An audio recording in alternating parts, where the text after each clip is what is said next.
Welcome back to Old School Sports and our Out of the Park Baseball 24 playthrough of the Buffalo Wings. We are at Draft Day 2040, and it has been a fantastic regular season for the Buffalo Wings so far. 52-20 record, best record in baseball, up 6.5 games on the Phillies in the National League East. But as much as we are a win now team and we are playing for this season and playing for today, in this episode we are going to focus on thinking about our future, at least in the first part of this episode, because it is the first year player draft today, as I mentioned. Thanks to Wyme943 and Patrick DeBonis for giving us some thoughts on what we should potentially do in this draft in the comments to our previous episode. We will jump right into where we are picking 24th, which is the highest that we have picked in many, many years at this point. At the end of last episode, I had kind of come down to if I was going to go with a pitcher. I like the left-hander Pat Carman. He's got 3 pitches that aren't far off major league quality at this point, and we think he could have above-average stuff, movement and control when all is said and done. Really good stamina, fantastic at holding on runners, already throwing in the low to mid-90s, even though he's not yet 18 years old. Looking for over slot with $9 million. So it's not going to be cheap if we decide that Thrash is the player that we're going to go with. But he is certainly in the mix. There's also a few batters who are in the mix, and something I want to mention about a couple of them that does make them marginally more attractive. I had mentioned the center fielder Luis Zapata last episode. Not looking for much money, like his speed, like his outfield range, and think that he could have a potentially useful bat. The other thing that I hadn't noticed was that Zapata is also a potential two-way player. He looks like he's only likely to be a reliever as a two-way player and a borderline rosterable reliever unless he fully develops, but could be a useful left-handed arm out of the bullpen in addition to the skills he brings as a center fielder. We'll look at Ernesto Ornelas also. He's not a guy that I liked as much, but he is, however, the guy that our scout recommended taking. I still think I prefer Zapata over Ornelas, especially with the fact that a lot less money for Zapata, and he does have the option to be a two-way guy. Reagan Bursey, the shortstop out of Canada, like his durability. I think he could be a useful infielder at multiple positions. Don't think he's a gold glover anywhere. And in an ideal world, you're not using him at short or second, but think he could play those positions and be a decent third baseman and a potentially gold glove caliber first baseman if he played there. But Bursey, similarly to Zapata, is also a two-way prospect. And he does potentially have a 3-pitch arsenal if his curveball develops. So I like Bursey and Zapata a little bit more with the fact that they could both be two-way guys. The other guy that I had looked at was Nate Greist, catcher. Like his defense, don't like his personality, like the durability, and think that for a catcher, particularly if his home run power and his eye both develop to above average, he could have some use, but probably not the way I would go. Bursey and Zapata with the two-way potential are interesting to me, but with the 24th pick in the draft, I think I still want to go with the guy who I think has the highest upside. We've built this team with pitching, and we've got a nice pipeline of pitchers coming our way, so it's a little bit of a luxury perhaps to go after another pitcher in the first round this year, but I just think the ceiling of Pat Carman is the highest of any player out there, which is why I lean towards taking him. If I was going to take a position player, it would be Zapata. Like the speed, like the range in the outfield, like the bat. If Zapata had the same profile as Reagan Bursey and we felt like he could potentially be a starter, I'd probably go with Zapata here because with the low money that he's looking for, I don't think he's going to be around for our supplemental pick at number 39. Patrick kind of laid out a scenario for the draft where if Zapata was potentially available with pick 39, it would be a big victory for us, and I do agree with that. If he's around, we'll certainly take him. And like I said, if he was a two-way player who could be a starting pitcher, I'd probably be more seriously considering bringing him on board over Carman. But to me, Carman is the pick. As I mentioned, our scouting director recommended Ernesto Ornelas.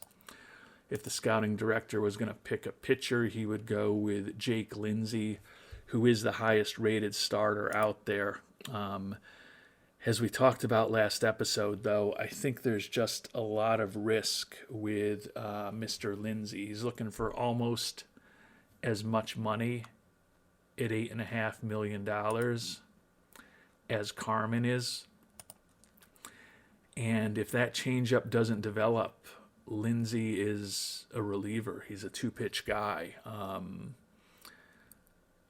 And I just don't like taking that amount of risk. I mean, anytime you take a high school pitcher, as many of you like to remind me in the comments, it's a big risk. But at least if Carman develops to 80% of what we think he can in terms of his abilities, he can be a useful starting pitcher. If Jake Lindsey develops to 80% of what we think he can as far as his pitching ratings, he's only a reliever unless that changeup also develops, which is definitely not a certainty. So we are going to go against our scouting director's recommendation on multiple fronts, and we're going to spend some of the excess money that we have drafting Pat Carman here, number 1. Moving on to our second pick, 6th in the supplemental. Looks like the top pitcher is gone, Frank Ramos, who we do like, left-handed closer out of Ball State. Only question with him is his control. And given that he's 22 years old and his control is still abysmal, that concerns me a bit, but think he has the potential to be a very high-end arm. He could be an interesting guy to pick, but let's take a look at what batters are available. And unfortunately for us, both of the center fielders are gone, so we're down to Reagan Bursey and Nate Greist among the guys that I had mentioned before. So going to do a little more investigating, since the two guys that I would have been most likely to go after are both gone. We'll see where they ended up going. Lindsey, the pitcher, went 30th to the Mariners. And then Zapata went into the supplemental picks. He ended up going just 3 picks ago to the Tigers. So we were close to the daily double that we were hoping of Carman and Zapata, but not to be here in the 2040 first-year player draft. And as much as I'm intrigued by Frank Ramos, with Chad Aguirre, R.E. Caper, and even Lazaro Villa out there, there's some still relatively high-end relievers available. And I don't feel like Reagan Bursey is going to be available in the second round. I don't love the poor quality competition he's faced in Canada. I don't love that he's not that fast. But as I talked about earlier, he could be a competent defensive infielder at multiple positions with a competent bat. And there is also potential that he could be a competent major league starting pitcher, a fifth starter. And he's also a guy who actually, although he's not listed as an outfielder, could play better than competent outfield defense, certainly at left and right, and could even play center in a pinch. So I think with Bursey's versatility, that's the direction I'm going to go. My scout is recommending the catcher Alejandro Medina. Do like his defensive ability with a useful-ish bat, fragile, fair competition level. I think we're going to still stick with Reagan Bursey here in our supplemental first round pick, and we'll see who's available in the second round. Catcher Nate Greist is still around, as we talked about. I don't love the low leadership and work ethic, but above average defensively with a potentially useful bat and durability. He's not horrible value for a second round pick. The question is, what pitchers are left? And unfortunately, the college pitcher is gone. The other three relievers that I mentioned are still available. Chad Aguirre looks like he could be pretty useful left-handed arm out of the bullpen. Only 18 years old. Don't love some of the personality traits, but still an interesting player. R.E. Caper, similar to the college player, a little worried about his control, but he's durable. 2 pitches close to major league quality. Excellent movement potential on his pitches with plus stuff. And then Lazaro Villa, another guy, 2-pitch guy who looks like he could be a pretty useful right-handed reliever. I like all 3 of them. A pitcher I really like is Joey Bills. He's looking for a good amount of money for a second round pick at this point. And I don't love a few of his negative personality traits, most notably the low leadership. But he is an 18-year-old, throws in the low to mid-90s, who looks like he could be above average in all of the pitching ratings with a 3 to 4 pitch arsenal. There is some risk it's only a 2-pitch arsenal if both the curve and the change don't develop. But the issue with him, with the fact that we were so far over slot with what we ended up paying for Pat Carman, and the fact that Reagan Bursey is now demanding slot as well, and we're going to meet the demands for both of those players to hopefully get them signed.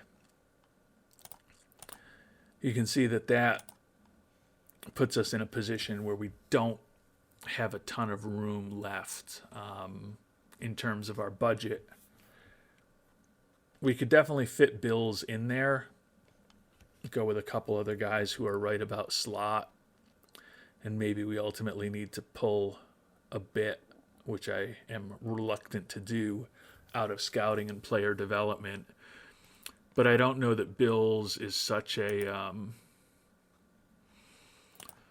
sure thing, with the fact that he's got to develop 2 pitches and he's got a few things negative personality-wise. If he's still around in the 5th round, I'd probably take a flyer on him and see if maybe we could sign him for a little bit less after we get through the trade deadline to whatever amount of money we have available at that point. But right now, Nate Greist, despite the low leadership and work ethic, has a skill set in terms of plus defense behind the plate, durability, and a bat with some pop and the ability to draw some walks that, if the great coaching and the high investment in player development in our farm system can help overcome some of those negative personality quirks, could be an interesting player for us down the line. So I'm leaning that way. Scouting director, hey, I'm actually going to agree with you once. He recommends Nate Greist as well. He's looking for slot, so we're going to go ahead, meet that demand, bring him on board. Moving on to the third round. Take a look now at the relievers.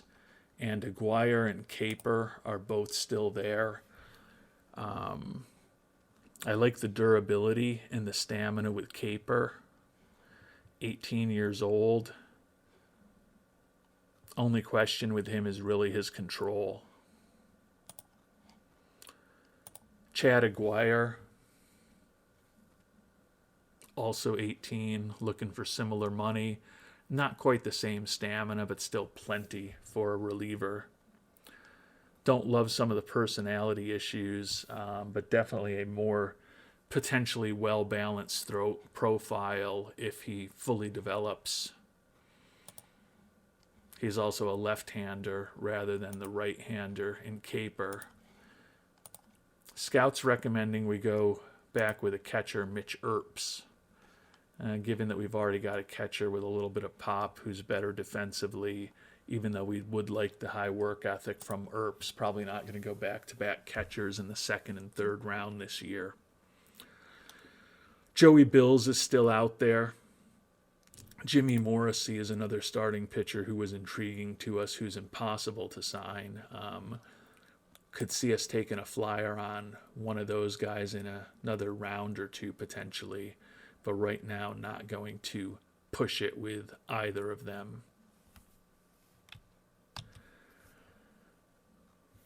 And there's a few batters out there that we like, in addition to maybe taking a flyer on a Bills or a Morrissey in the next few rounds.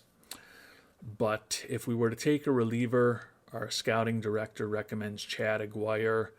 And I think the fact that he's a lefty and the fact that we think his control has potentially much more upside than Capers does is the reason why we are going to go with Aguirre here.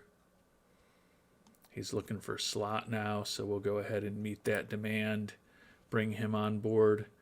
Move on to the fourth round. Caper, Bills, and Morrissey are all still around. Scouting director recommends left fielder Sean Straight. He is not on our short list. I'm going to see how many of the batters that we kind of liked are still around. And they weren't always necessarily the highest rated players according to our scout. There's a few 2.5-star guys that I've kind of been monitoring that I'm hoping are still around, although I'm kind of forgetting their names right now, but I'm hoping when I come across them it will refresh my rapidly aging and fading memory.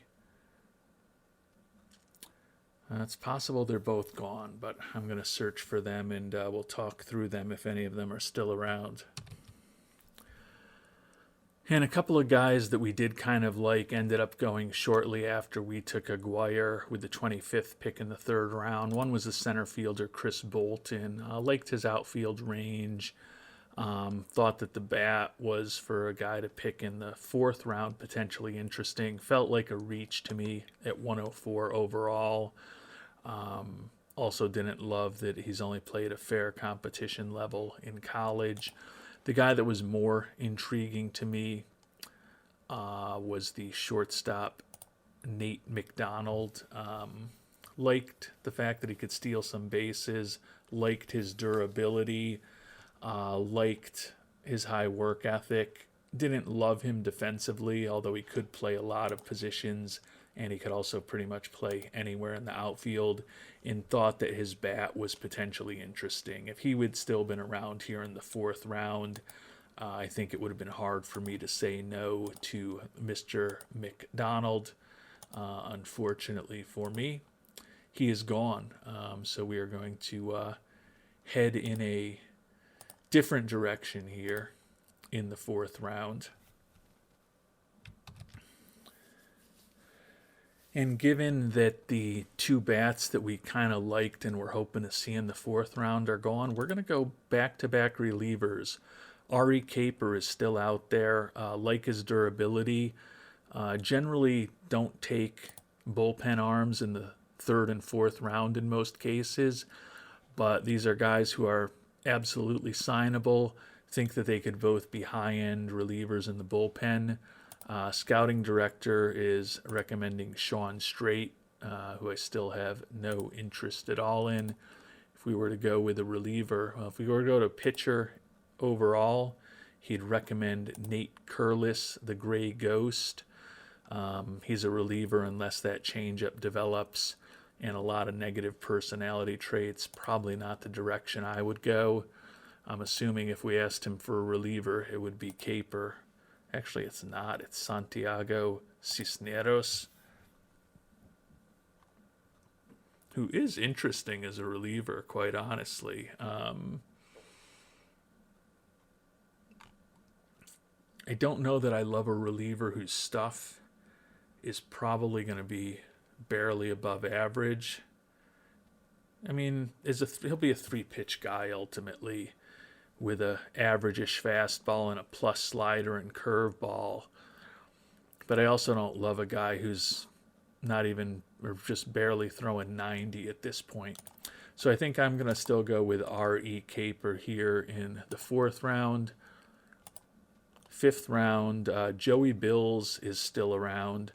One impossible to sign pitcher, David Archuleta, is around.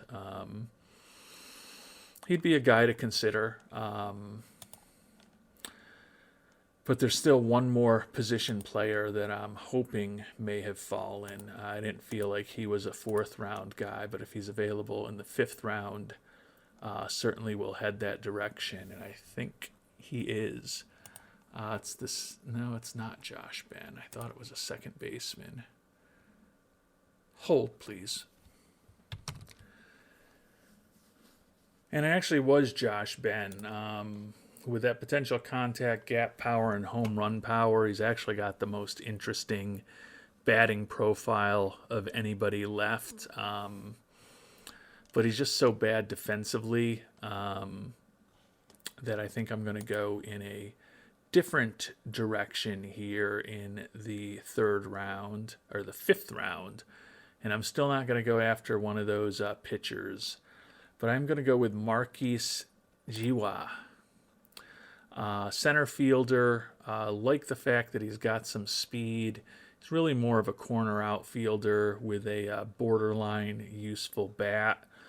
But always like to get some guys who have got some athletic ability and speed into our farm system. My hope is that one of the pitchers looking for crazy money will still be around in the sixth round. So we're going to go ahead and draft Jiwa here. And then take a look at the pitchers that are still available. And Bills and Archuleta are both around. And at this point in the sixth round, I think Joey Bills, even though there's no guarantee that he'll develop both the curve and the changeup, and it's possible he could only be a reliever. Don't like some of the personality quirks, but he's got incredible stamina, and we're going to be short on money, so it's conceivable that we don't try to sign him until we get to August 1st and past the trade deadline and see how much money we have left and offer him what we have. And if he'll take it, he'll take it. If he won't, he won't. But given that he's a sixth round pick, I think it's a flyer worth taking. So we're going to head and draft Joey Bills here in the sixth. And the impossible to sign other pitcher went away before the seventh round. So I think that's kind of it for the interesting players who are on the market. If I do anything that I think is worthy of discussion in the last 14 rounds of this draft, we'll let you know. Might as well, while we're thinking about it, negotiate with these last couple of draftees. Caper looking for slot. Happy to give him that. Marquise Jiwa, we like the fact that he is well under slot, looking for just $75,000. And then Joey Bills, We're not going to be likely making an offer to for probably about a month and a half. And if we've got money left after we make some trades and perhaps retool this roster, it could go towards maybe turning that 6th round pick of Bills into a nice value transaction for us. If we don't have much money left, we'll offer him every penny we have and wait until, very late August, shortly before the deadline. Maybe he'll be desperate enough to not go to college that he'll want to sign with us at that point. But for a 6th round pick, he's got a lot more potential than most 6th round picks. So even if we don't end up being able to sign him, I don't mind taking a flyer on a guy like that in the 6th round. And I don't know how interesting the picks were, but we actually took another couple guys who are going to be hard to sign because they're looking for way more than slot in the 7th and 8th rounds as well. Shortstop Dory Redding, like the personality, like the 60 infield range. Question whether he's really going to be able to hit major league pitching. And then a starting pitcher, Joe Swanholm, another guy we like his personality. Think he could be a useful major leaguer if he reaches his full potential. With those two players as well as Joey Bills, we're not going to make offers to any of them right now. We are at this point down to a little over $2 million to spend or to take on contracts in the trade market with the offers that we've already made to our draft class. So I want to maintain that salary flexibility over the next 5+ weeks till we either get to the trade deadline or decide that we've done what we're going to do in preparation for the trade deadline. And it is possible that we'll end up somehow taking some salary off of the books over the next few weeks as well, which could give us more potential to potentially sign 2 or maybe 3 of those players when all is said and done. It's not optimal, to use my phrase, to have 3 potential guys we drafted who will be having very short or perhaps non-existent first seasons as professionals. With the exception of Bills, though, don't really view any of these guys as frontline potential talents. And even with the case of Bills, we brought him on board knowing that we were going to wait at least a month to perhaps 2 months to try to sign him when we kind of see what our financial situation looks like. So a little bit interesting draft for us with the 2 first-rounders this year. Hopefully Carmen and the potential two-way guy in Bursey will work out, like the potential of the young catcher Nate Greist, and then went with those relievers back-to-back in 3rd and 4th round, which is a little bit early for us considering how we normally approach, but thought that the high-end potential that they both have was worth taking a flyer on them, and we'll find out over the next 5 to 10 years how this draft class actually shakes out on the diamond. And with the draft now in the books, we'll see what this team looks like when we get to the midpoint of the season in the end of June, which is just a week and a half away.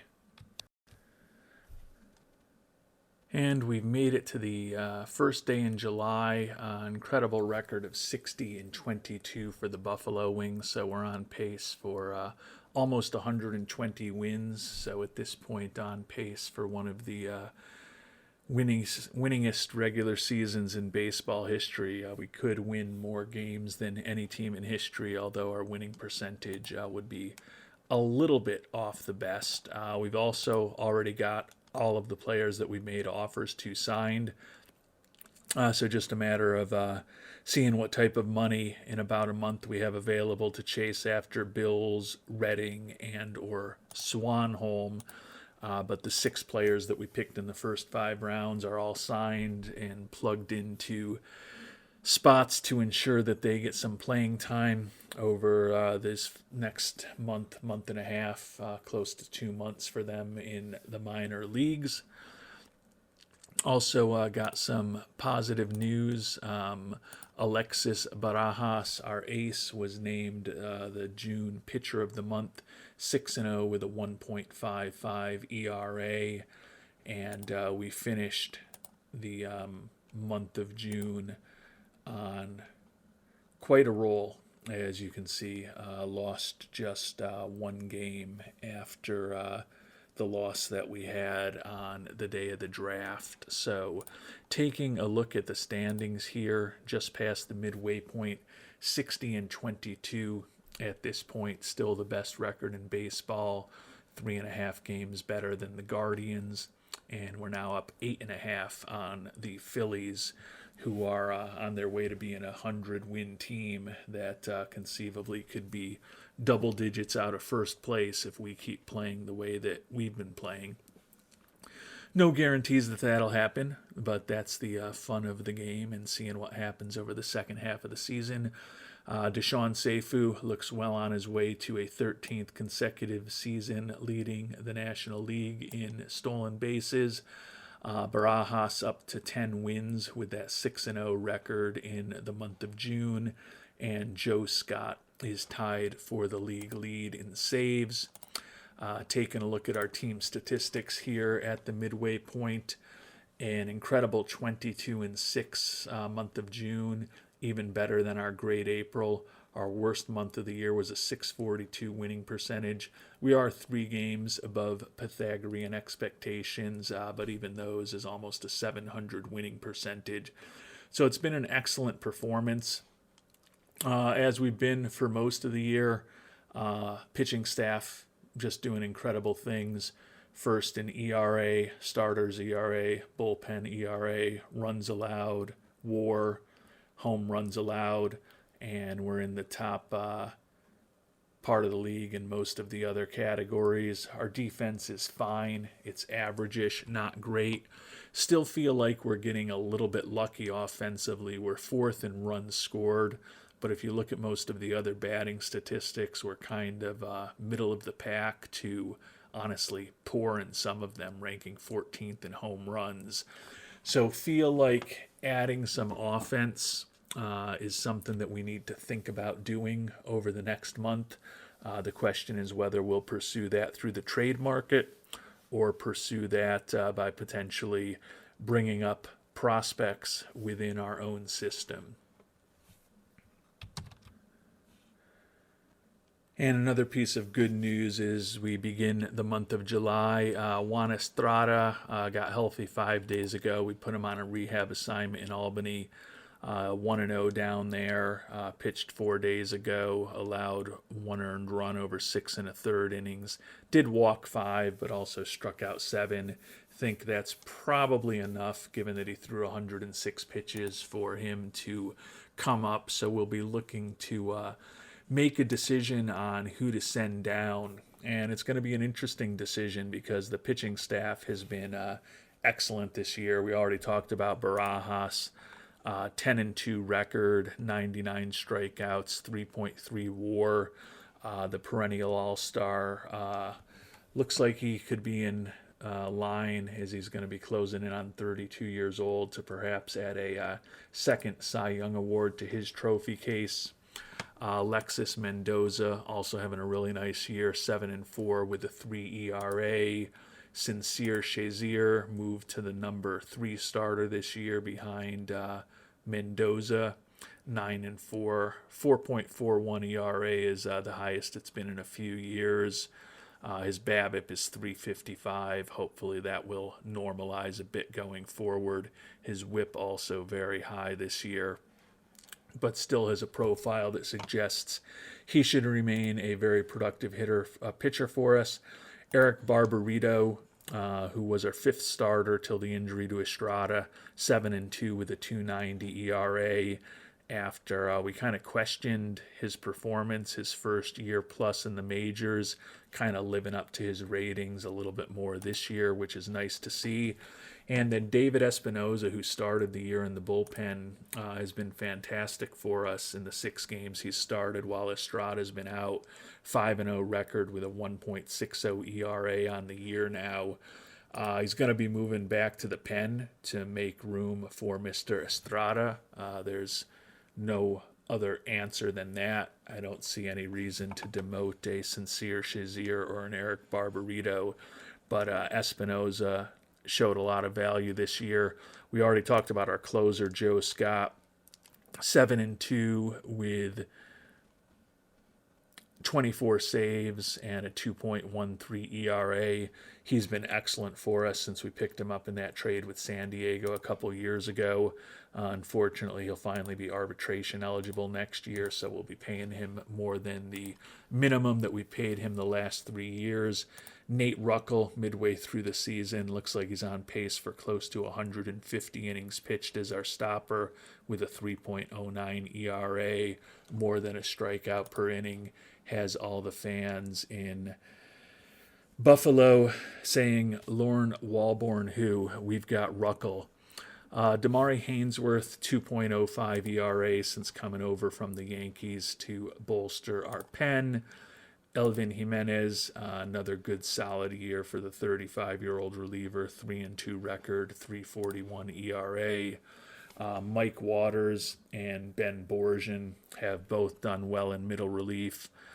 We get so many innings out of our closer and stopper, particularly, plus the two setup guys, that they don't get to pitch many innings since our starters are also so good. Juan Aceves with a 4.09 ERA. He's the guy that we called up from the minors to give him a little more major league experience when Estrada went down with the injury.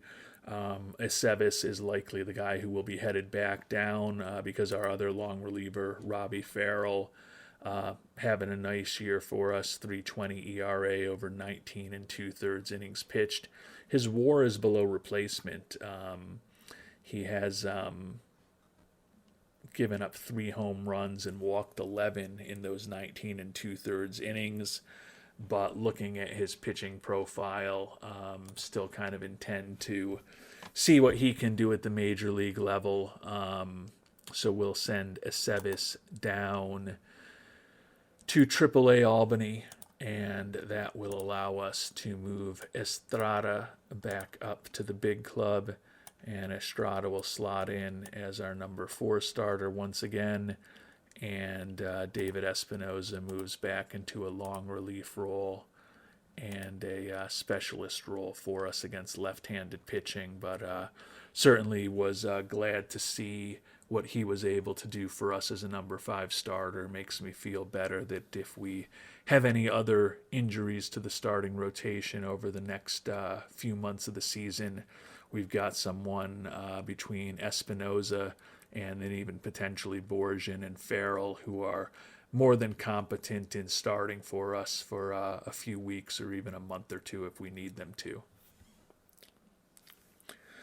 So overall, my thought is if we can add a huge arm for either the rotation or the bullpen that's really cheap, we'd certainly happily do that, but pretty content with the best pitching staff in baseball at this point as we sit here on July 1st.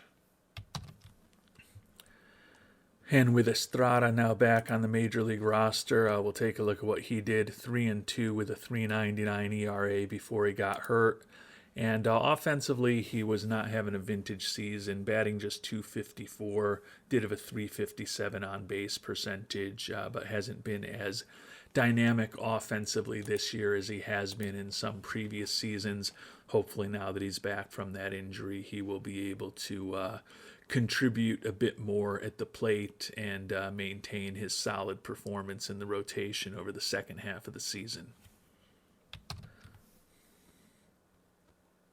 So given that we're pretty happy and content with our pitching, we're probably not going to invest a lot of the money that we have available into trying to add pitching help. As I said, if we can get someone for a marginal prospect or two and get the team to retain basically all their contract and we can help our bullpen or our rotation, we'd happily do it. But I think helping this offense, which has probably gotten a little lucky, should be the main focus.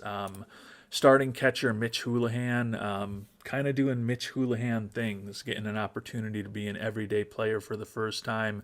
Batting average is down to 285. You look at his previous stops in his major league career when he was more of a part-time player and he was always batting well over 300.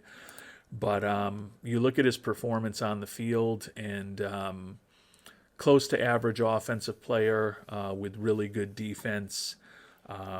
He is fragile, so we try to rest him when he starts getting a little bit worn down.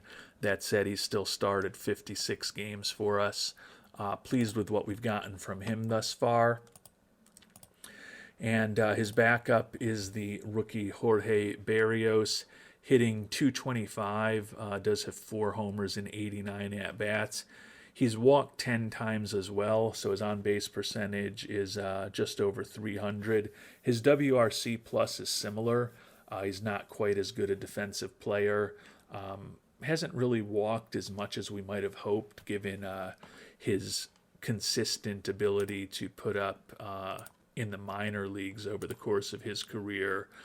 Pretty consistently was a guy who had a on-base percentage in the 400 range. So hopefully he'll continue to develop that skill and draw some more walks at the major league level. But reasonably happy with our catchers. First base is a position where we could look for some help. Mike Heiner is a guy who we picked in the first round 8 years ago at this point, hitting 245 this year and only 5 home runs and 249 at-bats, well below average offensively, and he's also making $8 million. The issue is with another couple years in his contract, can't really get much of anything in return for him, and almost are probably going to have to retain some of that contract to get him off the books. But it could be an addition by subtraction situation with Heiner if we do move on from him, clear up some money to maybe add a more talented player for this year and or sign some of those prospects. I don't think it's going to be easy to find a deal that works, but we'll give it a try. Left fielder Juan Romero has been playing first base while Estrada's been hurt, but he's not really a natural first baseman. 254 this year, 13 homers, 50 ribbies, WRC plus down to 106. Hopefully we can get some more offense out of him over the second half of the season. Mike Goodwin has been pretty disappointing, hitting just a $186 for us and only 7 out of 11 on the base paths. Well below average offensive player, well below replacement level. Do like having that captain personality around, but Goodwin certainly seems to me to be someone whose roster spot, along with Heiner's, could be in jeopardy depending on what we do in the trade market and who we decide in the coming weeks and months to promote from the minors. Deshaun Seifu, another year doing Deshaun Seifu things. Kind of a 270-ish hitter now, with his contact having dipped a bit over the last few years rather than the 300 hitter he was in the mid stages of his career. But midway through the season, 42 out of 45 on the base paths. Well on his way to score over 100 runs once again. Looks like he could have around 40 doubles and double-digit triples this year if he keeps up this pace. Above average offensively, and looks like he's headed towards a 5.5 to 6 WAR season. His base running ability, I think, had been 80, so he's finally showing a bit of loss of his speed, but still a very productive player for us. Daniel Meza, the third base / outfielder we picked up in a 1-year rental from Nashville in the offseason, as his contract is going to be up after this season. 275 average, 17 doubles and 10 homers and 240 at-bats, 116 WRC plus. He's been good offensively. We were hoping for very good. Haven't gotten that out of him yet. But he's certainly a bat who has generally been holding up his part of the bargain for us. Tegan Tiley, the utility infielder, hitting 296, 3 homers, and 71 at-bats, 130 WRC plus. No complaints with what the former first-round pick has done for us in that utility role. And then Steve Anderson, the veteran shortstop, who could be in his last go-round with us, making $10.6 million this year in his last arbitration-eligible season. Having a nice year, 276 average, 18 doubles, 8 homers, OPS close to 800, 110 WRC plus, and a competent defensive player. So among the infielders, as I said, Heiner and Goodwin, I think those spots could be in jeopardy. Another guy whose spot in jeopardy is the outfielder Mike Broaden. Has the batting average up to 243, and with 8 homers and 222 at-bats, has a WRC plus at league average, which is actually the first time he's gotten to that point in his 2.5 years with us. So he's been playing better of late, kind of living up to the ratings a little bit more than he had his first couple years with us. But likely, since he is set to make around $6 million next year, and we've got some young outfielders coming up through our system, likely to be his last year with us. The question is whether he's someone we could trade away in the next few weeks, or do we keep him the rest of the year? Ben Elmquist, the young center fielder, batting averages dipped to 234 this year. 91 WRC plus, still like his outfield range, the spark plug personality. The BABIP for him this year is down to 248, so I think he's gotten a bit unlucky. Hopefully that will normalize a bit in the second half of the season. Still see him being a useful outfielder for us. Jesus Rivera is a guy who made the team out of spring training, and he's gotten to be a everyday player the last month or so while Estrada has been hurt. Hitting 265, only 1 homer and 29 ribbies. So a 95 WRC plus in 155 at-bats in his first major league action. Still a guy who we think can get better in terms of his hitting, like his defense and his ability to play outfield. Certainly going to be on the team for the foreseeable future. The question is whether it'll be a starting role or more of a fourth outfielder. And then Josh Porter, who we traded for this past year, has been admittedly disappointing offensively. The 237 average is not great. 9 home runs and 279 at-bats. We thought he'd hit for a bit more power home run-wise than he did in Atlanta. And I guess 9 homers and 279 at-bats is a bit higher home run rate than he had hit the first parts of 3 seasons in his career in Atlanta.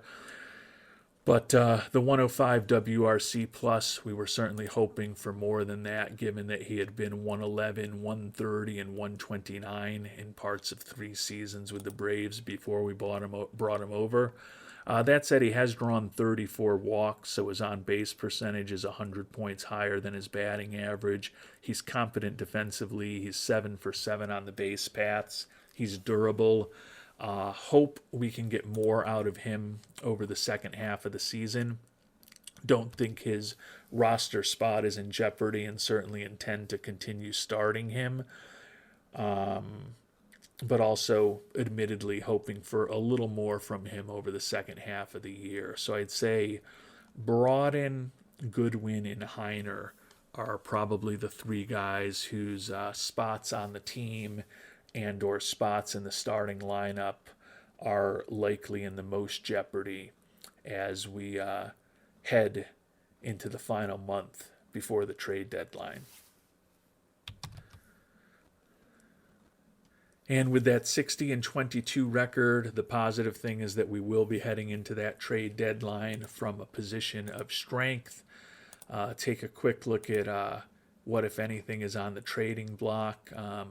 Not any real huge high-end talent among the batters who are available. Our old friend Tyreek Hardage is available. Rodolfo Carmona looks like a bat with a little bit of pop in it, but no kind of overwhelmingly awesome players, at least according to our scout, are on the trade block at this point. Taking a look at the pitchers who are available on the trade block. Jeff Dover has been an excellent pitcher in the National League for many years. Won a Cy Young Award in 2035. You can see he's been a perennial all-star. Still has a real strong pitching profile. Making $32 million this year. I've checked in on him a bit over the last few weeks.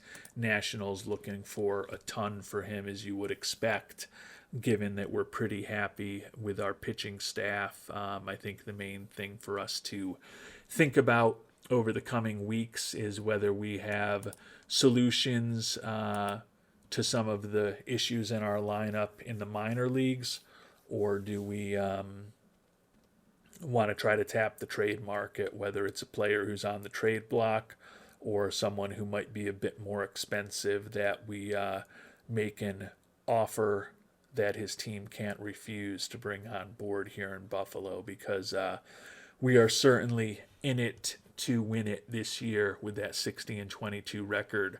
So want to do everything possible over the next month to ensure that we'll have a lineup that will hopefully get us across the finish line with the best record in baseball in July, August, and September, and ensure that we can have a long run in the postseason this October, because it's been a few seasons since we've had a long postseason run, and that is certainly our number one goal. And we'll find out what we end up doing to our roster to hopefully maximize our opportunity to be successful in the postseason in our next episode. Until then, thanks so much for watching, and hope you have a great day.